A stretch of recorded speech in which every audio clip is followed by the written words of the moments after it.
Mamia ya watu wanahofiwa kupotea baada ya boti iliyokuwa imebeba wahamiaji takriban 300 kutoka Myanmar kuzama karibu na mpaka wa Thailand na Malaysia siku ya hii leo. Mamlaka ya ulinzi wa baharini nchini Malaysia imethibitisha kuwa hadi sasa watu 10 wameokolewa wakiwa hai huku mwili mmoja ukipatikana.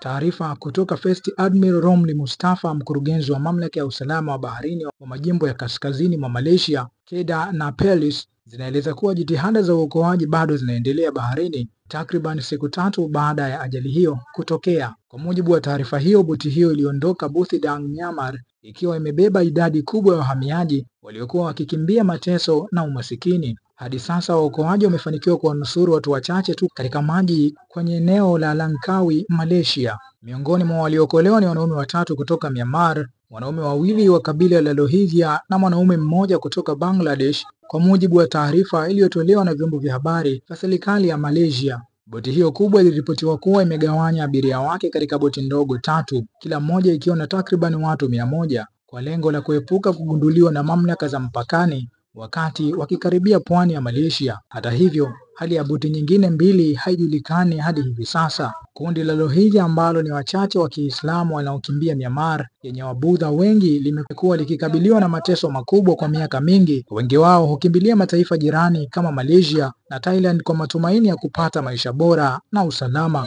Tukio hili limeongeza hofu na huzuni miongoni mwa familia za wahamiaji hao, huku mamlaka za Malaysia zikianzisha operesheni kubwa ya uokoaji baharini zikitumia ndege, boti za uokoaji na vikosi vya walinzi wa pwani kutafuta manusura zaidi. Msemaji wa polisi wa jimbo la Kedah, Abdul Abu Shah, amesema kuwa juhudi hizo zitaendelea usiku na mchana hadi watakapopata taarifa kamili kuhusu abiria wote waliokuwa ndani ya boti hizo. Aidha, ameongeza kuwa serikali itashirikiana na mamlaka za kimataifa kufuatia asili ya safari hiyo hatari na kuhakikisha wahamiaji waliopotea wanatambuliwa na kusaidiwa ipasavyo.